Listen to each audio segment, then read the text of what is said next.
Tonight, after several decongestion exercises yielding very little in impact over time, Mayor of Accra, Kpakpo Allotey, is promising it will work this time as he hits back at critics who dismiss his decongestion effort as just another short-lived ritual of new leadership.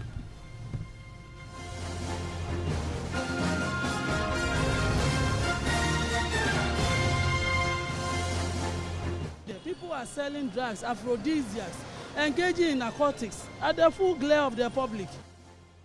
So this time it's not something that we're going to do it, just leave it like that.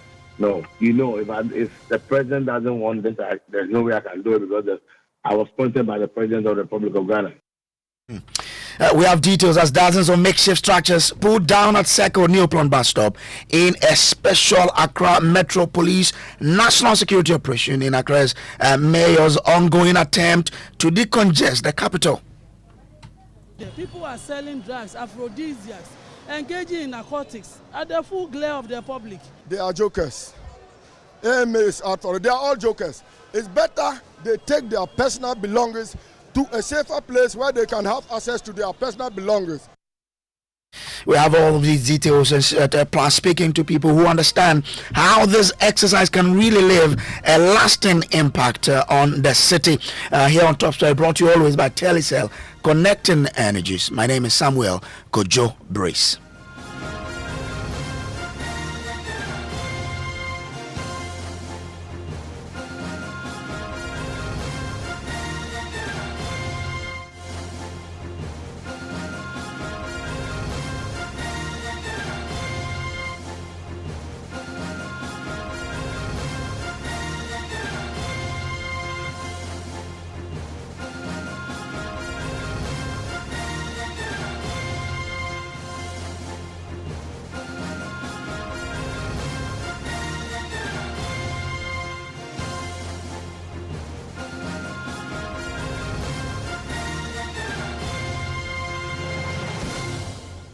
Well, tonight, Mayor of Accra is hitting back at critics who dismiss his decongestion effort as just another short-lived ritual of new leadership, insisting it will work, this time under his watch.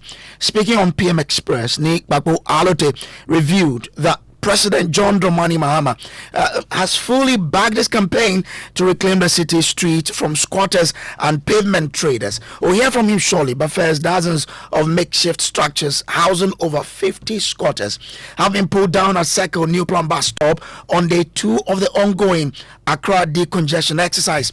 The exercise took a new turn today when officers of the Accra Metropolitan Assembly, the Ghana Police Service, the National Security stormed the circle area, demolishing the makeshift structures mounted behind the back store by squatters. Listen to Sub-Metro Director of Okankwe South, Mensah revealing that the operation was based on on intelligence they picked about drug and other illicit activities right at this bus stop. This is one of the fridges that has been opened, and it contains bottled water with pan. I'm sure the person is yet to set off to market because the pan is still in the fridge with soft drinks as well as bottled water. Another one is opened at the other side, and it contains chilled water actually, which means that there's been electricity provision here, which they've been using to freeze their drinks and water to sell to the public. It is virtually frozen. It is unclear the source of power for this, but you see electric wires on the floor, which indicates that there is full life happening here. I just see a board there, an electric board there with a main switch, which I'm sure had been disconnected, and that is the source of power they use to power the fridges and other accessories here in order to help them undertake their work. The municipal health officer is still here at the center of all of this to oversee the work. I'm back to you again. Where do they get the power to power their accessories? That is the question. They do this thing overnight, okay? But Have you been able to trace the source of the power? Yeah, we did that. We traced it. They laid a power underground, and we tried to track. I think I have to bring the police. I have to let the police come. Hey, let the police come here. This woman be taking the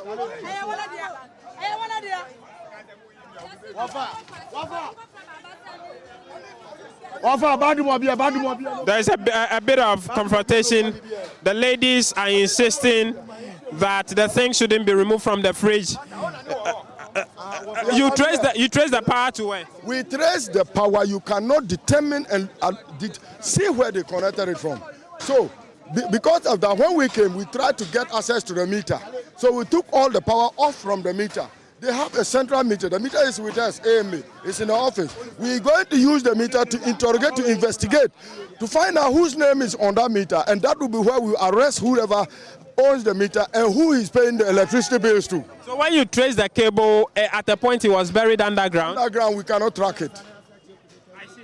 Yes. So have you found the owner of these drinks? They have been adequately educated. They are even among us, but they are playing the game of we will go, and they will remain here. So based on that, we evacuate the things, take the fridge out, and the place will be empty.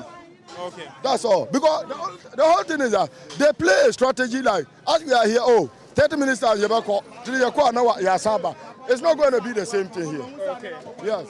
You see, they are still removing the drinks and the minerals, the soft drinks from the fridge, and they are packing them into this rubber here to convey as well. Boss, where are you taking them to? We are sending the thing to office. So we want to put it down. We don't know the person, because if the person comes, we don't know. And so we want to give it to the police. And so if the person comes, it's going to come take their fridge and this thing to go. It's not our fault. It's not for us. Madam. And so we can't take some. Okay, so you are helping them to pack it? I sell here. I sell my things here. They have throw all my things away. What do you sell? I sell lash nails and chains. They have packed all our things here. And so I have 3 children. I'm looking at them. So that see the way they have scattered here. See the way they have do. See my stomach. I have 3 children. I'm looking at them. I can give them their pictures. They have gone to school. That's why. Like I'll bring them and you see them. I'm telling you, I do lash. I do everything. I can take my things come. So that's how the exercise went down today. We can now hear from the Sub-Metro Director of Kpakpo South, Mensah, who revealed that the operation was based on intelligence they picked about drug and other illicit activities right at this particular bus stop. In our communities, in our cities, we come here, we know this place is a bus stop. Yet we come, people are engaged in all sorts of activities. If you had come earlier, you go behind this bus stop and you can see what is going on there. People are selling drugs, aphrodisiacs, engaging in narcotics at the full glare of the public. Yet nobody says anything. The assembly, through the courtesy of our Honorable Mayor, Kpakpo Allotey, is on the grounds. He was here yesterday. He has been here every time, sanitizing and sensitizing them. They should move out of this place. This is a bus stop. The buses need to come here, and then whatever has to be done should be done. Yes, people have taken over, and they are doing their own thing. I'm even told some allocate spaces for others. That's what I spoke to a gentleman who deals in phone accessories earlier, and he tells me that they pay 50 Ghana cedis monthly to a gentleman who comes here to take the money. He's unsure where he comes from. Do you take taxes from them? We don't take anything. So we are also fishing out who the person is, and we will report to our bosses. So that is Mensah there. But let me bring in James Aveji, because he has been covering this since morning, and he joins me in studio with more. James, the squatters are accusing officials of misleading them because they had been promised just yesterday that there will not be any kind of demolition in that particular area. What do you know about what changed? Yes, Bray. So yesterday when we went on the first phase of the demolition exercise, later in the afternoon we went to the circle area, and this particular bus stop was one of the places visited by the Accra mayor himself. Had an interaction with the squatters who are also traders at the place, and advised them to keep their wares not beyond the pavement because it is necessary to, as part of the decongestion exercise, to free the space for vehicles and passers-by as well. Shook their hands and had some chit-chat with them. And so it came as a surprise to them this morning, all to be met with this demolition exercise. Some told me that they actually asked the mayor and he reassured them that this will not happen. I spoke with a phone dealer who expressed surprise at what actually happened this morning. For like 2 years. 2 years. Were you given any indication of they evicting you this morning? Oh no. Like today I was not in town. So my younger brother was here. He called me that they have come to clear, so I should come quickly and pack our things. So I just come there and we pack. So I didn't hear anything like we should move from here or something. I didn't hear anything. How did you manage to live there? Is it the fact that you went to see someone to get a place, or you saw people and you also joined? One guy came here for like last year. He came and say he's the owner of the bus stop. Those who give us the plot at the bus stop here. So every month he come for 50 cedis. Okay. Every month, yeah. So you pay 50 cedis to him? Yeah. You know his name? No, I don't know his name. Where does he come from? I don't know where he come from. Like I don't know. Maybe those. I don't know him. He just come here and say he's the owner of here, so we should give him 50 cedis every month. Then he come take it. That's one of the squatters there talking about how they pay for where they are and the fact that they were promised that where they are will not be demolished. But again, the health officer or the sub-metro director tells us that they did what they did based on intelligence they gathered about drugs and illicit activities that go on in that particular area. Now, the AMA is vowing to extend this demolition to other parts of Circle. James, exactly. So, as part of the interaction, I happened to speak to one of the Metropolitan environmental health officers who was at the center of this today, Mr. Joseph Asitanga, who indicated to me, in fact, when they sacked them from the behind the bus stop, they collected their belongings and packed them in the median. If you use Circle, the overfly, under it, they packed the things there while looking on while the distraction was ongoing. Okay. And so I asked him whether they would have to relocate them to a different place or what happens around the Circle area. Okay. He said they are going to clear them from there, even extend the demolition exercise to other parts of the Circle area. Is out for it. They are all jokers. It's better they take their personal belongings to a safer place where they can have access to their personal belongings. But for here, the whole stretch of the bridge to the end of the big roundabout, taking the Circle roundabout, the junkies, we are out for them until they leave this place. What's your name, sir? My name is Joseph Asitanga. So those living at the other end of the road would also go? Hey, where are you standing? And you see him there trying to sack the man going there. I'm asking about those living at the other side of the road. Are they also going? Because I spoke to a woman who said you have allowed them to stay while you are sacking them. Nobody. My brother. Stand this way for me. My brother. Nobody allowed anybody to be here. We did the sensitization all over the whole of Accra Central equally here. They are all aware. The work is face by face. We are tackling here. You can imagine the enormous of the job here. Are you getting me? The enormous of the job here. Look, we started as early as 7. We are still here. So if we go there and we don't complete it, it means they will come back there. Well, James, you've been checking on the traffic situation at Tudu and Kantamanto area 24 hours after the decongestion exercise there. What is the latest? Brace, I can report that traffic is moving very swift. The road is still clear. Today, the AMA boosted the activities by marking the road now, beyond which the traders are restricted. And so we hope that this continues as we move forward. Now, the question about whether this is sustainable and whether this will be different from the others we've seen, the mayor of Accra, Kpakpo Allotey, is hitting back at critics who dismiss the decongestion effort ongoing now as just another short-lived ritual of any new leadership. Listen.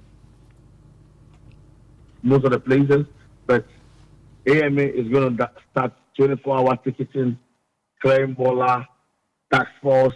We're going to start it in 24 hours. We're going to work to make sure the city stays alive till morning. So this time it's not something that we're going to do and just leave it like that. No. And I'm very grateful for our president bringing the 24-hour economy. In this exercise of yours, do you have the backing of the president? Mamana, both of us, from what you're asking me now, if the president doesn't want this, there's no way I can do it because I was appointed by the president of the Republic of Ghana. So you have his full backing. Even when you approach the elections, this will still be something that you will implement? Mamana, if you see, we are not bullying the women. We're talking to the women. I've been with them on Saturday. I spoke with them one-on-one. So the market women understand what I'm about to do, and they agree for me to do it. They asked me to do it this way. This is what they want. And what about the market women who say provide an alternative for them so that once you move them, they can go back? I'm going to block the street. I'm bringing a new policy. By next week, I'm going to block the street every week for them to sell. Okay, and on days when they're not supposed to be there, do they have the market? Do they have enough spaces there for them to put up their wares? I'm blocking the whole stretch of the street, like let's say from Rollins Park to the fire service junction. There's going to be only market women there. So there's no way anybody can complain I couldn't sell.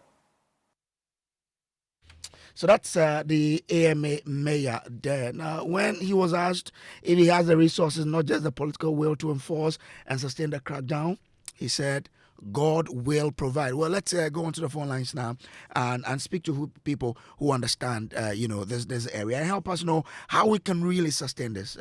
Isaka Amokote is local governance expert. We also have Joseph Asitanga, is district environmental health officer, metropolitan environmental health officer with the AMA. Grateful to you, sir, for joining. Now, we're looking at how this will not be one of those exercises where, yes, the first few days you'll see some impact, but over time then we are back to square zero. So really, what is the plan the assembly has put in place to ensure that we get this done? Mr. Asitanga, this is for you. Yeah, good evening and good evening to your listeners. Yeah, I want to make a correction and good evening to our Lord Mayor. Our Lord Mayor, Mr. Honorable Allotey Michael, the President of the Republic of Ghana, His Excellency Mr. John Dramani Mahama. The whole issue about sanitation is the concern for everybody. Sanitation is not about people considering or taking their mind back to look at only refuse. Refuse is the minute aspect of sanitation. When we talk of sanitation, I want to just give you a brief background on why we have done what we've done today. When we talk of sanitation, sanitation is about unauthorized and illegal structures at unauthorized places. Illegal structures, people squatting at unauthorized places where it is not approved or designated by the district assembly for whatever purposes they are there doing. It becomes illegal. So, however, we mean what we have done today. When we say demolishing, it's not demolishing. We are clearing a bus stop, which the bus stop is constructed for the transit of passengers, loading and offloading, and which has been virtually overtaken by traders. And they put up supermarket underneath the bus stop. Which is a good exercise. I'm asking from you, what are the plans that we've put in place to ensure that they do not return, such that it won't be like the exercises of the past, where we'll get successes for the few days, but in the long term, we won't get those successes? It will never come. This is a collaborative work, a teamwork, made up of all the securities concerned. We have the Mensah security meeting, where all agencies, state agencies who matter and what sanitation matter are all involved. So I said now, where we have cleared the bus stop, if you get there, it's free. From tomorrow ongoing, we're going to put burglar proof around the place and put a mess to ensure that those people who were operating there illegally do not have the access to go back to the bus stop to operate. Apart from that, with the help of the National Security Liaison Officer who is in charge of the Accra zone and specifically stationed at Circle with his team, are also mandated by the mayor to ensure 24-hour regular monitoring at the bus stop to prevent them from returning back to the bus stop to operate. In addition to that, the assembly also have city guards who we are also going to deploy them from tomorrow early morning 5 a.m. They will also be there to ensure that nobody gets back to the bus stop to carry out any trading activity there. And by these measures, everybody is up for it. The AMA is out for it. The government is up for it. All government agencies are all out for it. And the support is there. The traders themselves are out for it. The motorists, or everybody who matters and uses the road are all happy that this job is done today. So they are all in support to support us to ensure that we sustain this job that we've done today. So with the security measures to sustain it, it has already been put in place. Okay. And you will never see this terrorist operation at that particular place. Apart from there, all other areas that we have marked, the market areas are where we marked because they're taking the shoulders of the road. Therefore, we needed to mark, give them a back and give them area to operate, not to trespass the red line. So this is also being sustained by the provision of security at the road marking area. Okay. And mind you that every area that we operate is manned by an electoral area which is having an assembly member responsible for the day-to-day interaction with the people. So the assembly members who are also within the various electoral areas that we have visited are also charged with the responsibility to talk to their electorate to ensure that this work we have done don't become a night-day wonder. So if I understand you will have security officers stationed at every place that you are decongesting, right? Specifically, our concern is the bus stops where they have converted the place into oral activities. Okay. People's phones are being snapped. Immoral activity, the place they sleep there. You cannot freely stop to operate and go. So the security are made to understand that they work and operate there 24 hours to ensure that these criminal activities are fished out and they are made to relocate. So every time if we pass there, we'll see a security personnel there? Yes, you will see our people there. I'm grateful to you, Joseph Asitanga. Let me bring in Isaka Mokote. He's a local governance expert. So you've listened to the Metropolitan Environmental Health Officer. I mean, are you convinced that this is how we can sustain the gains we'll make from these exercises? Well, I don't know how we are organizing the whole exercise because Asitanga is not a staff of AMA. He is a staff of Allotey Municipal Assembly. He has his jurisdiction. The whole of Adabdaka through Odona Market belongs to Allotey Municipal Assembly. Okay. Mm. And we have to differentiate between AMA's area where we have overcrowded market people and then Allotey chasing miscreants and criminals. But he mentioned that the Mensah met and decided on the way to go. So this is what the Metropolitan... Yes, I agree. Yeah. Mm-hmm. But then we are not touching... AMA is not attacking or demolishing or chasing out criminals. But Osuklotey, they have harbored these criminals over the years. In fact, they are criminals. They are not overcrowded market people being chased out. They are criminals living under the bridge, the overhead bridge at Circle. So let's have the clear distinction between the two activities. Well said. But if you listen to him on their strategy to make sure that the gains they are making will be sustained over a long time, does it come across to you as that is how we can really achieve the aim of making sure that this is done? It's now moved into it becomes a regional problem, because moving these criminals and miscreants from there, where are they going? Somebody must ask, where are they relocating? Are they relocating in another municipality, or they will be hanging around to see if they can regather themselves and then continue doing whatever they are doing? Because this is not the first time. Around the Lido area, I remember my good brother Oko Vanderpoy demolished a brothel around that area.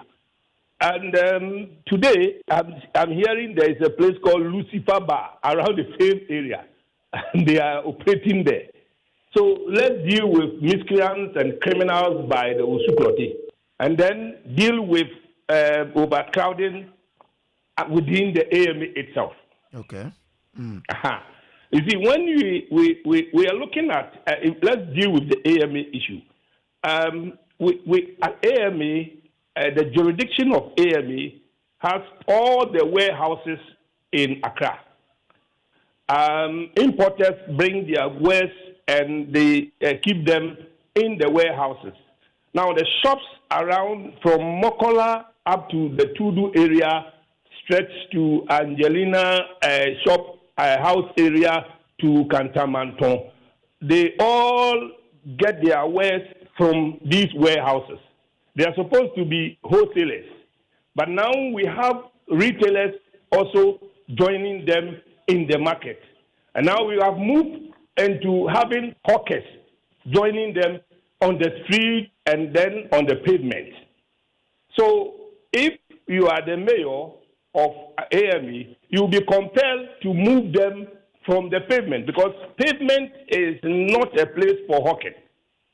You don't block the pavement for pedestrians to walk on the street. So he must come up with a strategy, because the people there are more than the facility he's supposed to superintend. So with where Joseph Asitanga operates, he says they are placing security officers on the street and where they are pushing these people who have taken over the street away. Is that how to sustain the gains? Well, if you have a space where you don't know what to do with it, miscreants and criminals will occupy the space. So if he has a space and he thinks that mounting police surveillance or security surveillance in that area will deter the miscreants from coming there, why not? But let's look at the larger picture. You see, we have created a number of municipalities. Each municipal assembly must have its own central business district. And this pressure on the facility at Accra Central will be minimized. For instance, if you come to Ganof and then Amasaman, that is the entrance to Accra. I mean the entry point to Accra, Gan West and Ganof. They don't have any market. So why don't we place a satellite market there to take hold of all the goods that will be coming to the central business district, for all and sundry to be trooping to the central business district to go and do business there, and in the evening check out. They deal with the onion market. About 1.5 million people rushing into your city in the morning and then checking out in the evening. How are you going to manage it? All right. I'm grateful to you, sir. Thanks for joining. He is as Isaka Amokote, legal governance expert. Earlier, you had Joseph Asitanga, District Environmental Health Officer with the AMA. This has been Top Story, brought to you always by Telecel. Connecting Energies. Up next is Newsnight.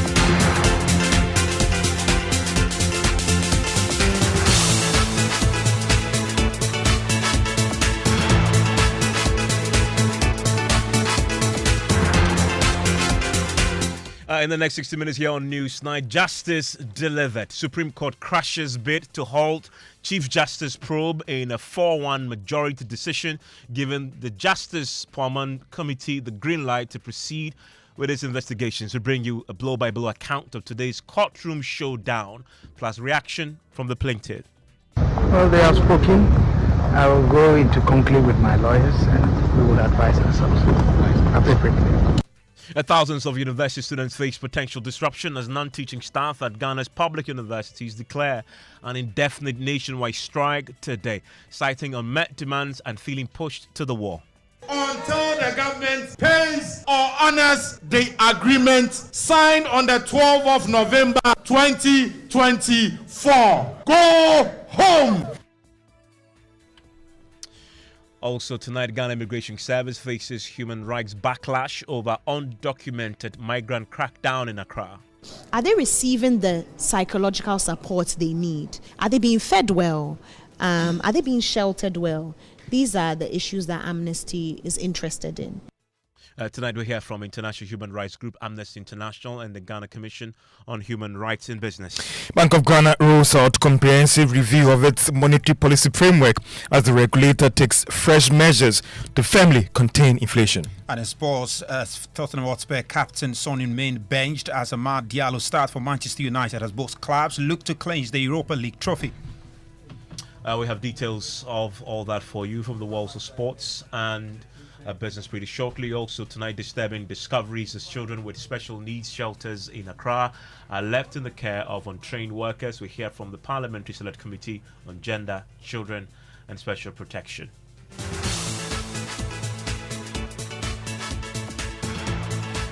Share your thoughts with me here on Newsnight. 05511119997. Details after this. Telecel Cash has the lowest transfer charges ever in Ghana. Send a keke with Telecel Cash. You for sort out your old boy, send a keke. Your girl debut you, send a keke. Merchant payment, send a keke to all networks. T-Cash agents in Swaji baby. You won't buy some 1212. Send a keke. And even better, T-Cash to T-Cash transfers are still free on the Telecel Play app. Telecel Cash is a secure and convenient platform for cash transfers across all networks and anywhere mobile money transactions are made. Dial *110# to send money at the lowest charges ever, or download the Telecel Play app to send cash to T-Cash wallets for free. Telecel Cash. Send the keke.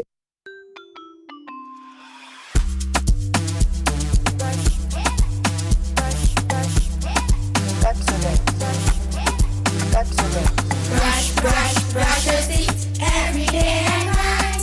Up and down and all around. Brush the feeling bright. Brush your teeth. Brush with mom and dad. Underneath and in between. Brush the germs away. Pepsodent, cavity protection. This advert is FDA approved. From the past to the present, a story that has stood the test of time. The dilemma of a ghost. Lily. You make them think I am incapable of giving birth to save your own face? They won't understand. Sure not. What else will they understand but their own savage customs and standards? Okay, I would not have you insult my people. Added Moses, I shall say anything I like. I am right tired. Eulalie. Eulalie. My people, my people, my people. Damn rotten coward of a Moses. Who married me? You or your damn people? Brought to you by Fifi Coleman Productions, starring David Donto, Ajete Anand, Dr. Sekbefia, Fred Amugi, Roslyn Ngiza, and many more. Showing at the National Theatre on the 6th of June at 3 p.m. and 7 p.m. and 7th and 8th of June at 4 p.m. and 8 p.m. Rate 200 cities regular and 300 cities VIP. 100 cities for JSS students and below. Tickets available at Airport Shell, Bachelor Total, Franklin's Osu, and at the National Theatre. Or simply dial *714*50#. You can also call 0545-320-062 for tickets and inquiries. Fifi Coleman Productions, where theatre lives. You're live on Newsnight. It's on Joy 99.7 FM. Tonight, the Supreme Court has given the 5-member committee set up by President Mahama to investigate the petition filed against Chief Justice Gertrude Torkornoo the all clear to continue with his work after 2 cases were filed challenging the constitutionality of the process were all dismissed. A civil society organization, Center for Citizenship, Constitutional and Electoral Systems, and one Theodore Atakwote, all sought to arrest the work of the committee and grind it to a halt, questioning the constitutionality of the prima facie determination reached by the President and the Council of State.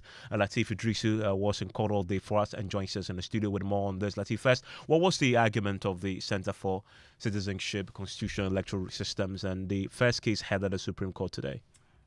So Kabila is the founder of this civil society organization. The argument of Kabila's lawyer was asking the Supreme Court to nullify the procedure triggered by the petitioners and followed by the President to potentially remove the Chief Justice, with the argument that the President failed to give copies of the prima facie determination to the suspended Chief Justice. That was the thrust of his argument, that the President failed to give copies of the prima facie determination to the suspended Chief Justice. And so his failure to do that nullifies the entirety of the processes that have gone on till date. In this particular case, we had the Chief Justice as the second respondent and Justice Scott Puaman as the third respondent.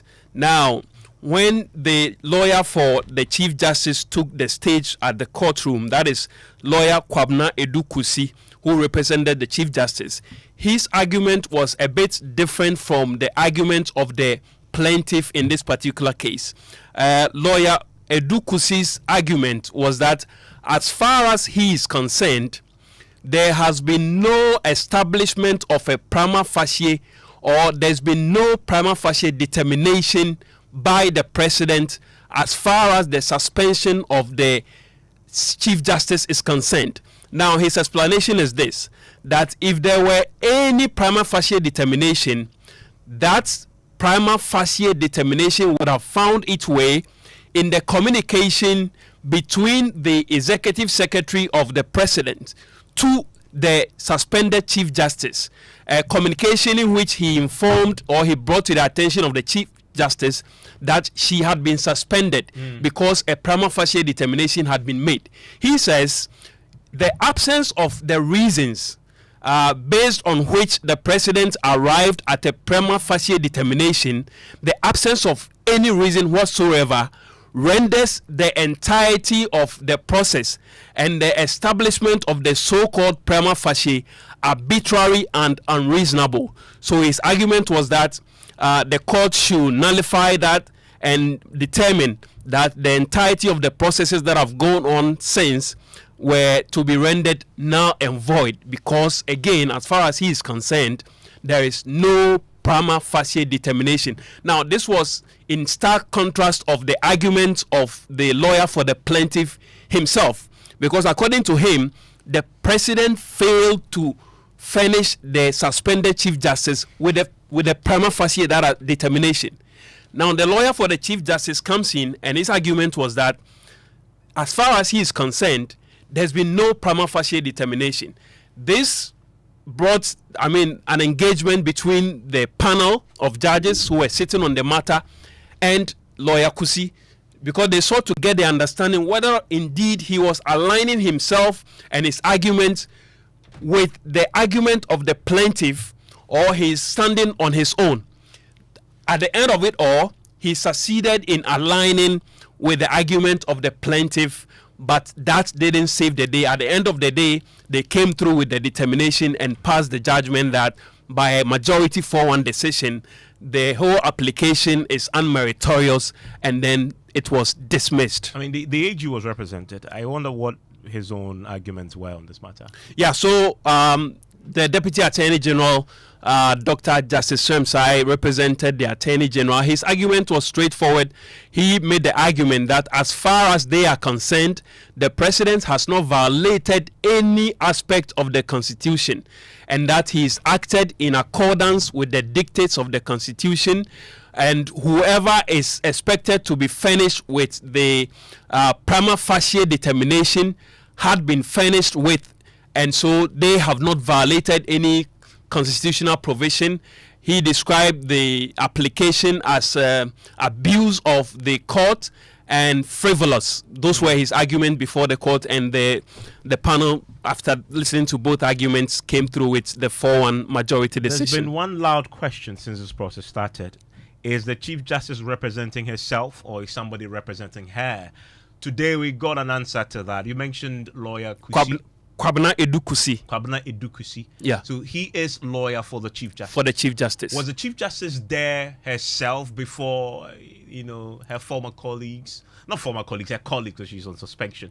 Was she there herself? She wasn't there, but her husband appeared on her behalf. Okay. So he was there. He sat at the back of the courtroom and watched the proceedings. After the judgment was delivered, he left, and we couldn't even get a word from him. If even we attempted to speak with him on this particular judgment. And let's talk about the panel members and how they voted, if you like, because that is fascinating, considering that this is not the first time the court had to sit on a matter relating to the processes that may or may not lead to the removal of the Chief Justice. And many are reading meanings into who is voting where and aligning with which group and which, individual is saying what as far as the panel is concerned. Give us an insight into what happened today if you compare it to what happened previously. Yeah, so this panel is a bit different. So on this panel, we had Justice Paul Bafuboni, who was presiding, or who presided. We have Justice Isifu Moro Tanko Amadu. We had Justice Yoni Kolendi. We had Justice Henry Anthony Kofi and Justice Yao Asare Dako. Now, Justice Yao Asare Dako is the one who dissented on the first case, and on the second case, which I'm sure we will come to, he was the one who dissented. So it was a majority 4-1 decision with Justice Yao Asare Dako dissenting. Okay, let's talk about the second case, Theodore Atakorte. Yeah. What were the arguments? So Theodore Atakorte's, and before we get there, you recall that the Ghana Bar Association at their mid-year conference came through with some communique.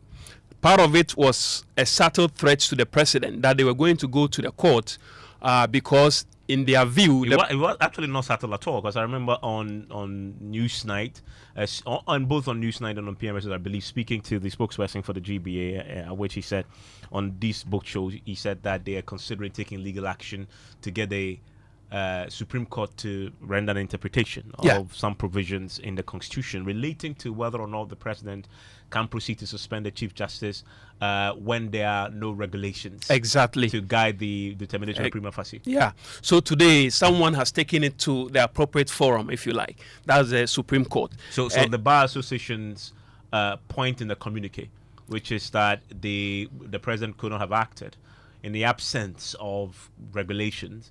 It was a subject of this particular process. Exactly.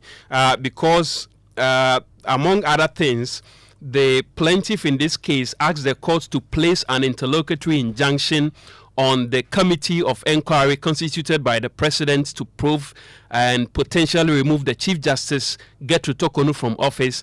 The plaintiff also asked the court to suspend the operationalization of the warrant of suspension issued by the president against the Chief Justice under Article 146(10)(a) of the 1992 Constitution.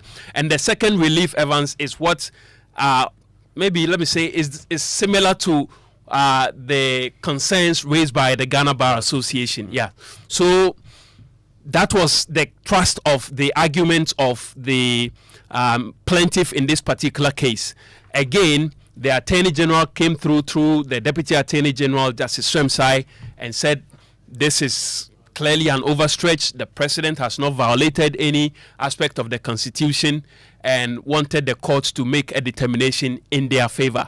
Again, in a 4-1 majority decision, the court came through and dismissed the application, describing same as unmeritorious. Okay, and what about the plaintiff himself? You managed to talk to him at all? The plaintiff didn't show up in court at all. But you had a quick reaction from the I think Kabila, who is a rep of that civil society organization that had also filed a case. Yeah. He made the point that he's going to go into conclave, and those were his words. He was going to go into conclave with his lawyers, and based on that, he will come through with a final decision on how to proceed as far as this particular judgment of the Supreme Court is concerned. Well, they have spoken.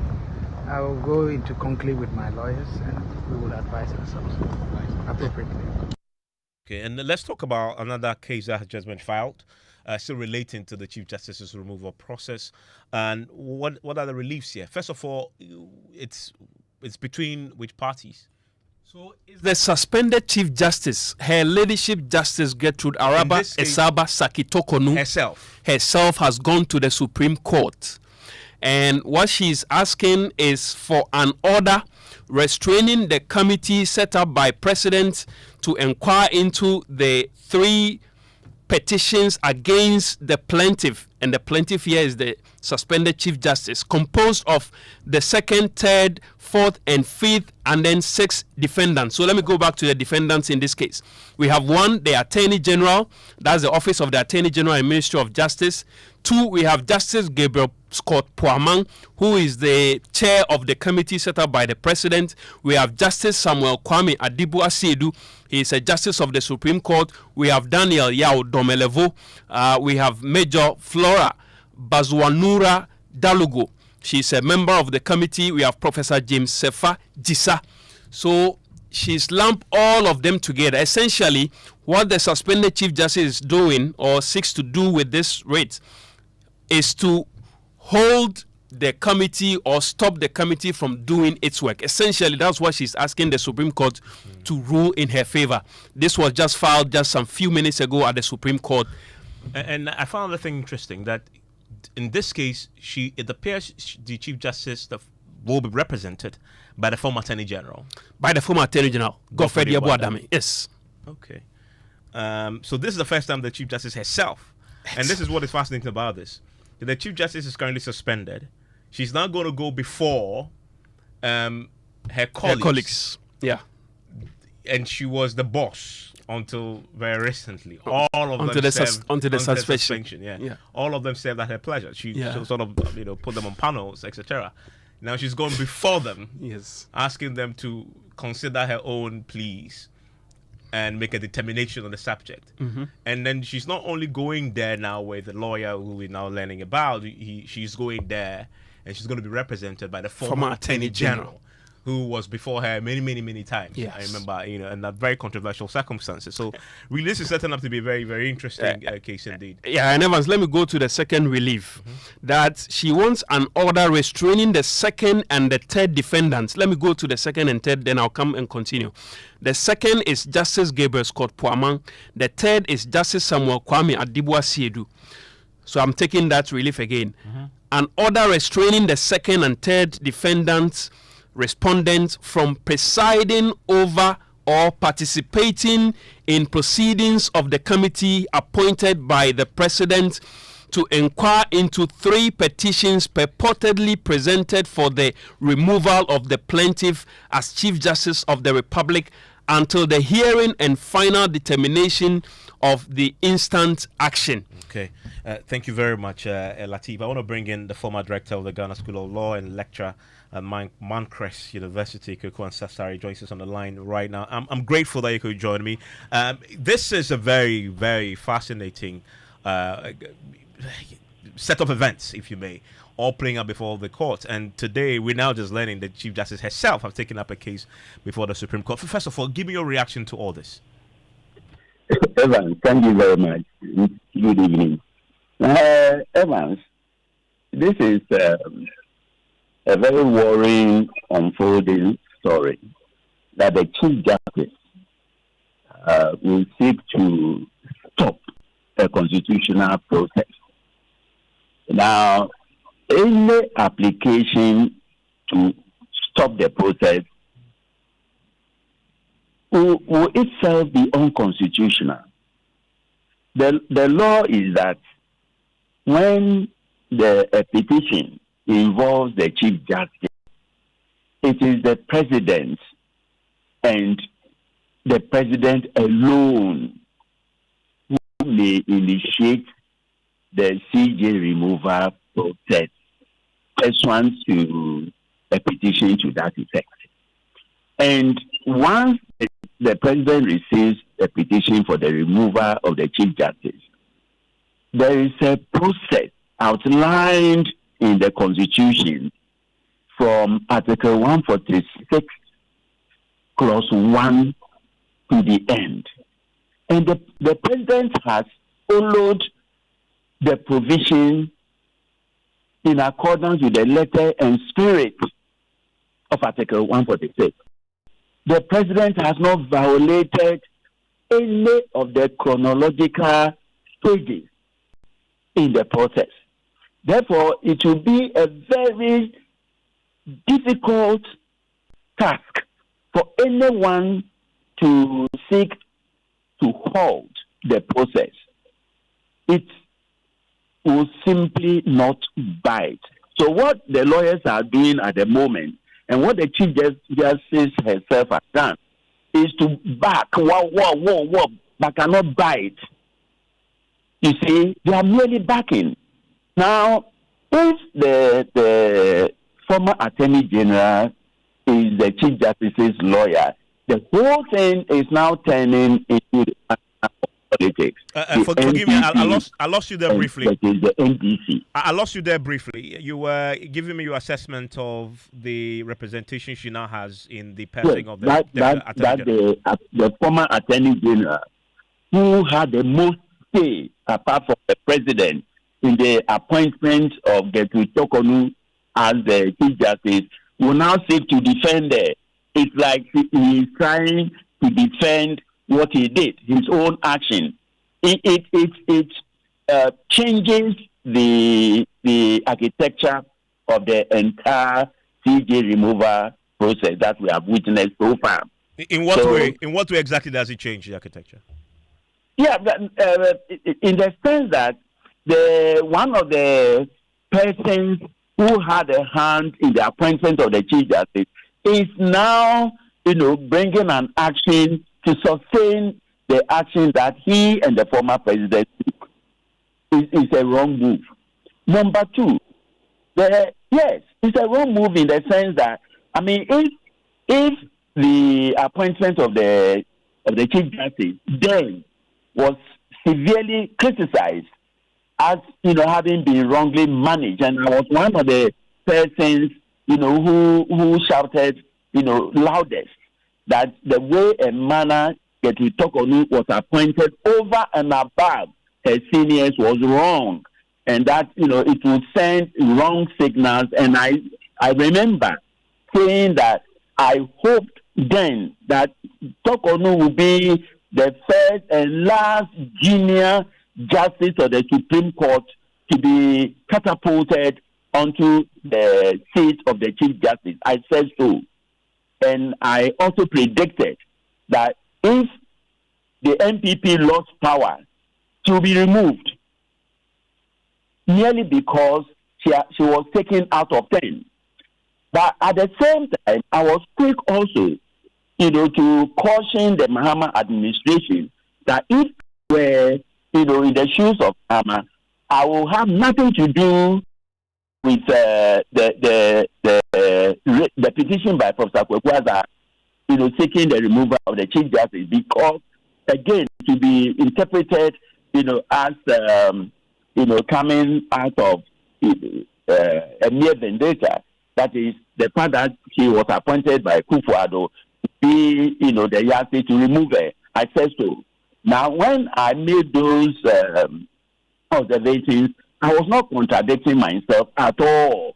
What I said is what we are witnessing today. If she had not been appointed, and Paul Bafuboni, who was the most senior justice at the time, had been appointed, will not go to this rigmarole at all. The fact that she was taken out of 10 is what some of us feel that Mahama will want to right the wrong of the injustice that have been perpetrated by Nana Kufuor, the government. But having said that, I sort of think why the Chief Justice, who is the head of the judiciary, would want, to halt the constitutional process the president has initiated, because the Constitution constitutionally enjoins the president to do what he is doing. Yeah, you made that point earlier, and thankfully, Godfred Yeboadame joins us now on the line. He's a former Attorney General, and he joins us now. Godfred, Ansasari is asking that question, that this is a constitutional process, and he's curious why the Chief Justice would want to set that aside. Oh, first of all, thank you very much, Evans, and good evening to our listeners. I was planning to speak on this matter, but I was compelled to do so. The very misleading comments that had made by Mensah. I'm so sorry, as usual. In his characteristic fashion, he misrepresented a lot of facts and a lot of dust into the eyes of the public. And I think it's appropriate that I went for record to correct some of the statement that he made. How can he say that it was a case of Justice Tokono taken out of 10 and made Chief Justice? I mean, never in the history of this country has it been a requirement that the person who is the most near the bar or the most near in the judicial architecture is the one made Chief Justice. There have been many instances of appointments of Chief Justice which necessarily have not been in terms of the most senior either at the bar or the most senior on the court. Now, presently, the number of justices who have been nominated by President Mahama, 7 of them, about 5 or 6 of them have been taken out of 10. Most of them are actually taken out of 10. It's not the most senior who have been recommended. I know many people, with all respect, that President Kufuor appointed only a year or 2 ago, who are now being nominated by President Mahama to the Supreme Court. I know many that President Kufuor appointed about 3 or 4 years ago, who are now being jumped over their colleagues and being nominated by President Mahama to the Supreme Court. So all these arguments are totally false and misleading to start with. Now, secondly, he made the point that it is wrong for the former Attorney General, to represent the Chief Justice. With the greatest respect, if there is any group of people who have politicized this process, it is the NDC government. Look at the band of lawyers representing the petitioners. Mr. Tashishikata, Mr. Tadosori, a lawyer who has gone on record of representing all NDC figures the past 8 years and who very much associated with the NDC. Oliver Bakavomo, a young man who recently rose to popularity on account of all kinds of attacks against the NPP government and who very much has been associated with the NDC, worked with President Mahama in his office, and all that. These are people who are prosecuting the Chief Justice. And I think that it's about time that good men in this country stood for what is righteous and what is right. I mean, as far as I'm concerned, if there's any Attorney General who, right from his appointment, has stood up for the judiciary and has spoken against attacks on the independence of the judiciary, it is myself. But Godfred, you admit, though, that the fact that you represent the Chief Justice now, in the same vein as you point out to Tashishikata and his relationship with the NDC, also, in many people's eyes, as far as the optics is concerned, almost then aligns the Chief Justice with the MPP. Pardon? I'm saying that the fact that you admit, though, that the fact that you now represent the Chief Justice, as far as the optics are concerned, the same way you cite Tashishikata. Which optics? I'm citing the fact that it's a matter of principle. I haven't finished my question. That it, in many people's eyes, it immediately aligns the Chief Justice with the MPP. It is totally erroneous and must be corrected. It is about time that the proper thing is stood for in this country. And we cannot let people mislead the public and then let it go uncorrected. And I'm making the point that indeed the action I've taken is consistent with all actions I've taken right from the first day I was even appointed as Attorney General. I remember my inaugural speech at the Ghana Bar Association in 2021, Bogatanga. A very significant part of it was devoted to protection of the independence of the judiciary and to ensure that attacks on the independence of the judiciary, as we are witnessing now, did not occur. So indeed, what I'm doing now is very much in tune and consistent with all I've stood for. I mean, so Godfrey, all my life. you're the point I'm saying, making is that indeed it is not about just Tokunu. Yeah, no, but you're it saying is not about just Tokunu at all. It is about ensuring that this unwarranted attack on the independent judiciary is fought off. Yeah, I mean, I construe all that has been happening as a very calculated effort on the part of the NDC government to attack the independent judiciary and shape it in the manner that they desire. Yeah, but and indeed, if you look at the release that we... Godfrey, you are an officer of the court. You say this is an attack on the judiciary. This is a constitutional process, that the Chief Justice is currently having to contend with. This is purely constitutional, is it not? The process has been riddled with a lot of unconstitutionality. The process has been laden with grave violations of the Constitution each step of the way. In the first place, even the President's consultation with the Chief Justice, when he had not notified the Chief Justice of receipt of the petitions, was even unconstitutional. It is part of the relief we are seeking. Secondly, the manner in which the so-called prima facie determination was made was also unconstitutional. It's an affront to the Constitution. Every citizen of this country is entitled to a fair trial. This process clearly it violates every tenet of a fair trial. How can it be told the Chief Justice that yes, a prima facie case has been made against you, and that is it? There's no reason given. There's no specification of which of the allegations a prima facie determination has made, which of them prima facie determination was not made, the reasoning for it, the basis, and what have you. And these are basic rights that every citizen of the country ought to enjoy. So how can such a right be denied a person as significant as the Chief Justice of the Republic? And indeed, it was denied, as I said, because they want to clearly violate a right and railroad the process and interfere with the independence of the judiciary. I mean, so indeed, the manner in which the prima facie determination was made also constitutes a part of the relief that we are seeking. Yeah, I mean, and fundamentally, that question will keep coming back. You said you're representing the Chief Justice only because you believe you must defend the independence of the judiciary. So you're doing this out of the abundance of a big heart, not because you have a political interest in this matter. Absolutely. And I mean, to be honest with you, Evans, I got very much offended, and indeed I deplored in serious terms when I saw the representation of the petitioners in the matters.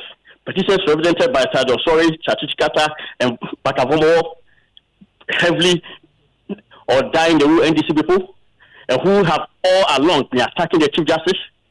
Every week before this disclosure was made, they were on radio, on internet, writing all kinds of articles and all against the Chief Justice and encouraging the process to roll on. Was it an attempt to throw dust into our eyes? I mean, but Godfrey, you cannot accuse Chachu and others of doing a political, pursuing a political interest with their representation of the petitioners. And yet, in your case, it isn't politics, but it's out of the abundance of a good heart. Yes, and I'm saying that indeed the country ought to consider that a pure constitutional matter. If you look at the reliefs that we are seeking, they are purely constitutional. They are premised on the denial of the Chief Justice of a right to a fair trial. I think that it is improper, and indeed any citizen. I've gone on record as representing various dismissed workers and all. Not from recently, as far back as 2009 and all that. Civil servants who are unlawfully selected by the John Mills and Mahama administration. Way back 2009. If you look at my record, I defended civil servants who had been unlawfully interdicted. So what I'm doing is clearly concerned with my history, and I'm saying that this whole process is unconstitutional. There must be a careful look at it, and the nation, the democratic credentials of the nation, are clearly endangered by a continuation of the process. I mean, how can persons, with all respect, I mean, Justice Paman is one person that I respect a lot. He was actually chairman of the the Law Reform Commission Board when I was Attorney General. So I've had very good relations with him. There's nothing personal, and indeed we have very good relations. Each time we meet and all that. But how can it be that Justice Paman will give 4 judgments in favor of one of the petitioners in the matter and be appointed as the chairman of this committee? And it is not only one matter. Apparently, it's actually two of the petitioners. He also sat on all of the cases involving the police officer, who is also a petitioner in this matter. So clearly, the whole process is really all kinds of unconstitutionality and leading with people who are afflicted by conflict of interest. But Godfrey, I have a curiosity. Today, when the other case was called, the Chief Justice was represented by another lawyer. So how come you get to represent her in this matter? How did this happen? Did she reach out to you and procuring your services, or you offered to her pro bono? So this development clearly tells you that the Chief Justice is exercising her right to counsel. The Chief Justice has a right to counsel on every occasion and in respect of every matter. So she may called elect you to appoint counsel for each case, and it cannot be that because she's Chief Justice. She's divested of that right. No, I mean, I'm just curious. So she called you? You want me to disclose lawyer-client confidentiality? No, that's not lawyer. A lawyer with all respect over 22 years at the bar wants me to disclose you when I met my client and what have you. That is not lawyer-client. I think the most it's not lawyer-client confidentiality. So did she reach out to you? Is that the most important point here, with all respect, is that there's an issue of grave unconstitutionality which borders on interference in the independence of Ghana's judiciary. The whole nation, the whole international community and what have you should be concerned about how Ghana, a nation with strong democratic credentials, all of a sudden stand the risk of having those credentials eroded on account of an unbridled desire to remove the Chief Justice unlawfully from office. Yeah, I mean, Godfrey, you make that point earlier, but I'm so curious because of what we saw in court today that she came, she was represented by another lawyer. In this case, did she reach out to you? I mean, that is their right. I'm saying that's their right to employ lawyers for any case that she's involved in. Yeah, but why? But why? I'm not about to question why the Chief Justice employed a different lawyer for a case in court today and engaged me for another case that she filed on the same day. I cannot prove that at all. So why Godfrey Dame, the former Attorney General, who definitely was the President's chief legal advisor at the time when the President nominated her? You definitely would have been consulted in the matter. I am saying that everything I am doing in this country now is very much consistent with all I have done all my life, as well as all that I did in the course of my tenure as Attorney General. And indeed, if you take a careful look at all my speeches since I was made Attorney General on 5th March 2021, there was never any occasion on which I made a major public speech without addressing the question of the independence of the judiciary. Yeah, but it's a matter that is very dear to me. But in the case of the Chief Justice, it's slightly different, is it not? The Nana Akufo-Addo nominated her. I believe it will be fair to assume that in doing so, you would have had a hand, or you may have been consulted in her nomination. And now she is a subject of a legal constitutional process that may lead to her removal. And you now become the lawyer for her. Clearly that's the point that Ansasari is making, that you have an interest. And that is why you've jumped to her defense. You're doing this because she was an appointee nominated by a man who appointed you yourself. And this is you now protecting your interest at the Supreme Court. Which interest am I protecting in this matter? The persons who are protecting their interest in this matter, we all know. The president and all the members. I mean, if there's a clear case of conflict of interest, I would think that it's been pointed out on arrest of summons. The fact that the person who has given judgments in respect of two of the petitioners now all of a sudden finds himself adjudicating as the chairman of a committee that has been set up to probe the Chief Justice. That is a clear case of conflict of interest, and not the fact that the former Attorney General is relevant to the Chief Justice. I think these are the matters of grave that should be of grave concern to the nation. Was the President unaware that this development had occurred before he was setting up his committee? And if these matters have been brought to his attention, I think you ought to ask the Attorney General what he's doing about them. And not me. I'm not the Attorney General now. Okay. And sorry, he has a fair point there, that, that as far as the points you made, the precedent shows that you don't need to be the most senior on the bench to become the Chief Justice, and that this is not him doing a political job. He's simply defending the interest of the judiciary when it comes to its independence. Yes, you see, at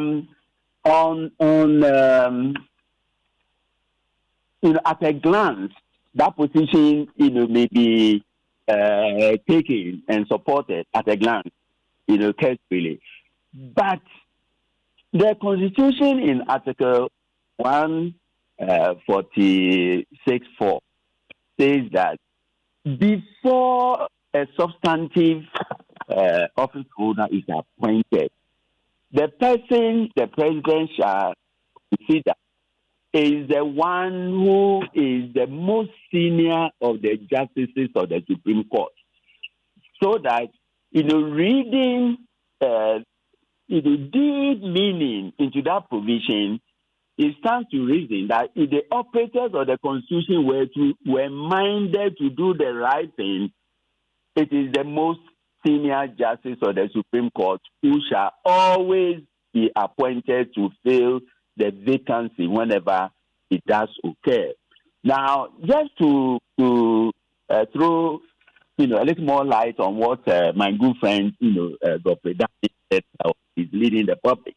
Now, at the time her ladyship Tokonu was elevated to the citadel of the Chief Justice, the outgoing Chief Justice was Eni Yeboah, and immediately beneath Eni Yeboah was Paul Bafu Boni, followed by Sule Badigbe, then Vida Akuto Bamfo, who was to retire in February 2019, then Anthony Afrebeni, Yapel, Gabriel Poama, in that order, and then blah blah blah to Aubrey Lovelace Johnson before Gertrude Tokonu.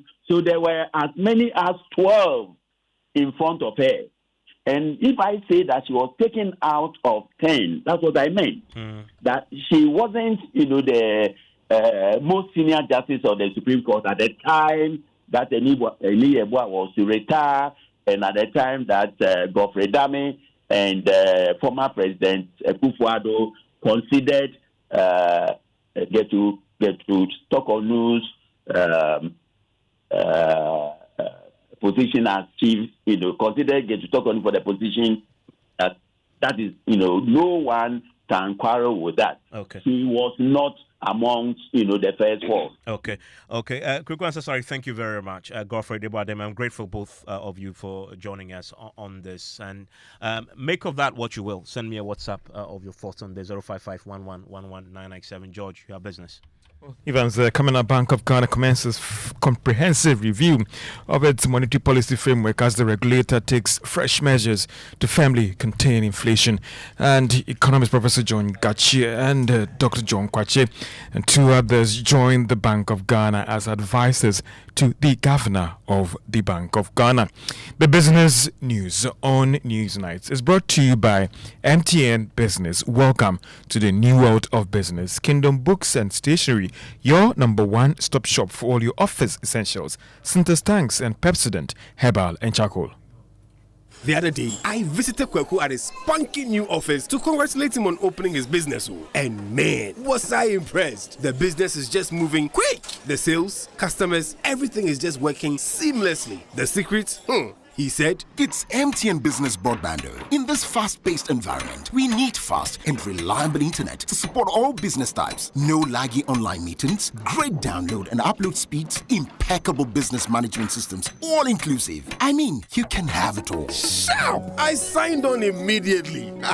To enable your business stay ahead and stay connected, make sure you're signed on to the best internet made just for businesses. MTN Business Broadband. Sign up today on broadband.mtn.com.gh and manage your account on my MTN app. Call 0244-308-111 for more information. We are good together everywhere you go. Hello, esteemed CEOs. Join us for the highly anticipated 9th Ghana CEO Summit and Expo on 26th May 2025 at Kempiski Hotel, Gold Coast, Accra from 9 a.m. to 5 p.m. This biggest business leadership conference offers actionable insight and strategic opportunities for topmost CEOs and policymakers. This year's theme, leading Ghana's economic reset, transforming business and governance for a sustainable futuristic economy. We'll focus on transformational leadership to reset Ghana's economy through sustainability, digital innovation, and governance reforms. Be inspired by the special guest of honor, His Excellency President John Dramani Mahama. Key sessions include CEO presentations, master classes, keynote plenaries, the CEO Excellence Awards, and more. Register today at GhanaCEOSummit.com to secure your spot. For inquiries and sponsorship, contact 0546 391 970 or email info@GhanaCEOSummit.com. Powered by Ghana CEO Network in partnership with Deloitte, PwC, GIPC, SIGA, Media General, and Multimedia Group. Ghana CEO Summit. Be inspired. Son, we are so proud of you for setting up this hospital. I really love those hospital beds and waiting chairs. By the way, did you import them? No, Dad, I didn't. I actually got them from Kindle Books and Stationery right here in Ghana. Wow. We also bought our office supplies, safes, executive desks, and chairs from Kingdom, and they gave us expert advice on how to set up our office. Guys, that makes 3 of us. I also got our sofa and bedroom sets, plus our dining hall furniture for our new home from Kingdom. Wow, Mom, that makes 4 of us. I usually get my stationery items from Kingdom, and my teacher also mentioned that our classroom furniture was provided by Kingdom. So there you have it. Whenever you're thinking about setting up an office or acquiring furniture for your home, etc., Kingdom Books and Stationery should be your first point of call. With over 40 years experience in the industry, we stock and supply a wide variety of globally sourced office and home furniture, stationery and equipment. Visit our head office, Osu Akwaje, or our office near the Osu Stadium. We're also in Tema Community 1, opposite Olam SHF, Kumasi KNUST campus, UCC Cape Coast, and now at the Marina Mall, Airport City. Or call us 0302 764101, 764209, or 762792. Visit our website www.kingdomgh.com. M&C Group is a leading investment holding company with expertise in minerals and food commodity trading, precious minerals refinery, real estate development, and logistics and energy. With individually registered companies, our headquarters is located in Accra, Ghana, with operational offices in Dubai, UAE, Hong Kong, and Guangzhou in China, Johannesburg in South Africa, Virginia in the USA, and Milan, Italy. We connect business markets and drive growth. Trust us to maximize value in every deal. Call us on 0302 551 917 or 0302 551 918 or send us an email mncgroup@mncgroupgh.com. MNC Group, totally reliant. Hey, dear Niham Sa. And you stay soft concentrate fabric softener. I was such it move. Just send it this way, you have it now. New it's now. No, be a baby, some was some demoni in us. Dear Niham say. For quiet, yes, in Biara Association Ontario. Use Stay Soft and Niham it's now. Nani boss to tap from cry. A fabric softener. And ye near say, sir. Choose to Stay Soft. No, who's so say, no. FDID a dreading crack to yet.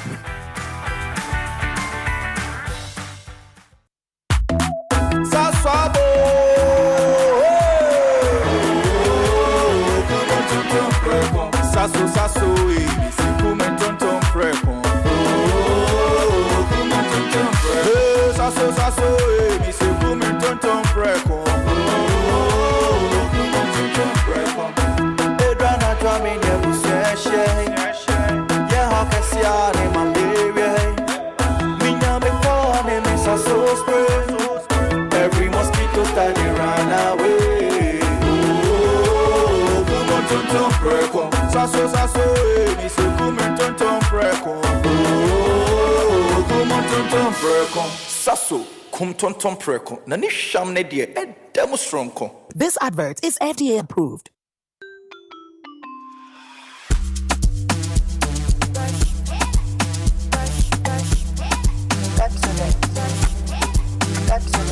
Brush, brush, brush your teeth every day and night.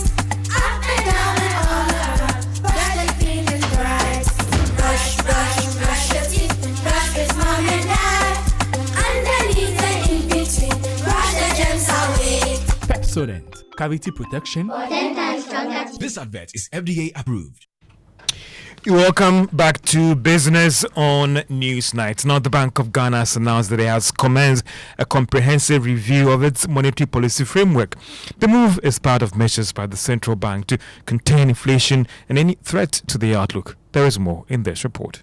Speaking at the opening of the Monetary Policy Committee meeting of the Bank of Ghana, Governor Dr. Johnson Isiama noted these new measures enhance policy transition and allow greater room for credit expansion to the private sector. This is intended to enhance policy transmission, intended to improve liquidity management, and it is intended to allow greater room for credit expansion to the private sector. On concerns about inflation rate going up, Dr. Johnson Isiama noted the development shows that the central bank would have to do more to ensure that current gains are not eroded. In March, the committee responded decisively to inflation outlook by raising the policy rate by 100 basis points to 28%. Preliminary evidence right now suggests this action has contributed to dampening inflation momentum. And importantly, the cedi has appreciated sharply by nearly 19% between April and May, helping to ease imported inflation pressures and restoring public confidence. The governor was also worried about the external threat to the country's inflation going forward, despite current optimism. The inflation outlook, while improving, remains vulnerable to second-round effects. Food supply constraints are still with us, especially from northern Ghana and the Sahel, and external price shocks, particularly given volatile global commodity markets. There are also geopolitical tensions and evolving global trade dynamics, including the recent US-led tariff disputes. These have heightened market uncertainty and could affect commodity prices, could affect exchange rates, and could affect financial flows in emerging markets like ours. Dr. Johnson Isiama assured the business community that there's no need to panic, insisting current measures being instituted will ensure that things does not get out of hand. And that is a Business Desk report. Meanwhile, economist Dr. John Gachi and former director at the Institute of Economic Affairs, Dr. John Kwache, have all been appointed as advisors to the governor of the Bank of Ghana. They are among three other individuals that have been named to support policymaking decisions at the Bank of Ghana. Dr. Johnson Isiama gave details of this appointment during a meeting at the Bank of Ghana today. Three of them are advisors. The staff are already aware of them. Dr. Kwachi is seated on my left. Please wave to the media so they get to know you. He's not here for IEA. He's here for the bank. He's now an advisor with us, substantive member, part of the family. We also have Professor Gachi, John Gachi, who is a well-known figure. Professor Gachi is one of our advisors.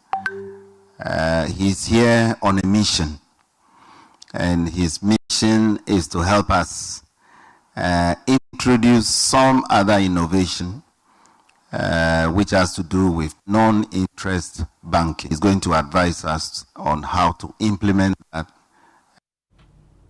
And that was the governor of the Bank of Ghana, Dr. Johnson Isiama. Others on the board include a former head of banking supervision at the Bank of Ghana, Mr. Franklin Belnye, and also Ghana's rep, a former Ghana's rep to the IMF as well, Dr. Kuma.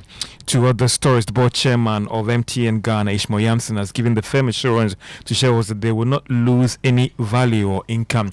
Now, this follows the company's planned restructuring of its mobile money business, that is, Mobile Money Limited, in compliance with the Ghana Payment Systems and Services Act. Speaking at the extraordinary general meeting in Accra today, Mr. Yamson explained that these processes to investors that transferring the shares will not result in anyone losing his or her money. Two other stories. The Venture Capital Trust Fund is stepping up efforts for local businesses as part of its renewed push to reduce unemployment in Ghana. Speaking at a media briefing on its 20th anniversary, Chief Executive Michael Abbey said that the fund is focused on helping promising small businesses to grow in the country.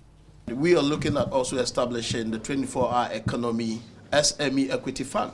And this is also to support businesses that would want to scale, operate 24/7 within the 24-hour economy program. And of course, you heard the chief executive of the Venture Capital Trust Fund, Michael Abbey.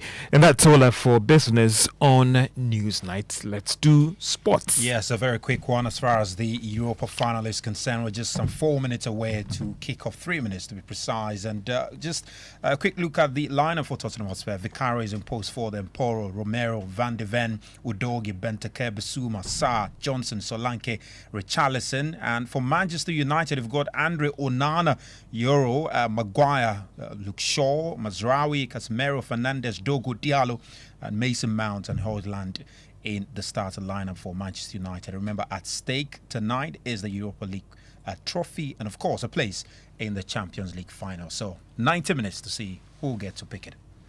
We are picking it. But thank you very much. Still live here on Newsnight. It's on Joy 99.7 FM. And I'll be sharing your thoughts with the rest of the world pretty shortly. 05511110997. And already I have a few of your messages here with me. And this one says, for me, I'm happy that the 2 Supreme Court justices who are part of the committee investigating the Chief Justice seen hanging out with adversary, he says, are they not aware that by this conduct there is a likelihood bias? And this one says, what's Dami talking about? He should give us a break. Thaddeus Chachua willing to take lessons on ethics, but not from him. Please ask Godfrey Dami how about Ms. Charlotte says removal. You have this one says the man thinks we are kids in this country. Everybody knows that it is a political interest. It is his political interest and how biased he can be. Give us a break and stop throwing dust into our eyes. Now, with the rings beginning, the National Disaster Management Organization, NADMO, is shifting focus from relief to readiness by training emergency respondents, health workers, and local leaders to act before disaster strikes. Now, Joy News' Mohammed Nuruddin reports on the actionable steps being taken to protect the lives and properties of Ghanaians while reducing the total floods in 2025. This year, the National Disaster Management Organization, NADMO, says it is taking no chances. As the rains begin, the message is clear. Prevention pays. Charlotte Norman is the Director for Climate Change Adaptation and Disaster Risk Reduction at NADMO. Simulations bring these out. Sometimes, if you are not doing a simulation and the real issue happens, you would think that you know what to do, but then everybody is there, the stakeholders are all there, and you don't know who to take what action. In 2024 alone, Kwabere East recorded 17 disaster cases, comprising of fire disasters, commercial disasters, and collapsing of buildings and what have you. For Charlotte Norman and her team, it is about making sure every actor knows their role before the first drop of rain. In the end, the district as a community should be able to reduce the negative impacts of flood hazards. A report by Mohammed Nuruddin. Climate Focus is brought to you by Joy News in partnership with Youth Bridge Foundation, bridging gaps for positive youth development, and the Climate Development Knowledge Network. And that's it for Newsnight. Tonight is the Strong and Sassy up next. And Animwa is here to tell us what to expect, Animwa. How are you doing? I'm okay, you? I'm good. Staying safe in the rains. Okay. Well, tonight we're continuing our conversation from last week where we were discussing toxic workplaces. And you know us, today we're going to tell you some real stories and answer all of the questions that were sent in last week, about the reporting process, the healing process, the quitting process, the suing process even, maybe. So you definitely want to stay tuned in for that.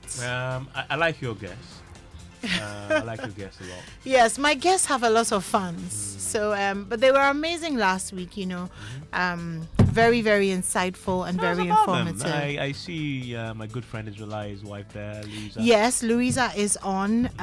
If you listened last week, I just love her, There's something about us women, a lot of times we lead with our emotions, but Louisa kind of puts us back on track, about leading with logic and thinking, getting your facts straight, presenting your case with evidence and with facts. So that was amazing. We also have Dr. Evelyn Owusu-Roberts. She was handling and will be handling the psychology side of it, getting us mentally prepared for the battle And today we'll actually be talking about mental health in the workplace as well. So we have her for that. And then we have Ethel. She'll be sharing her story of how she moved from corporate to entrepreneurship. Yeah, so packed. Stay tuned. Definitely.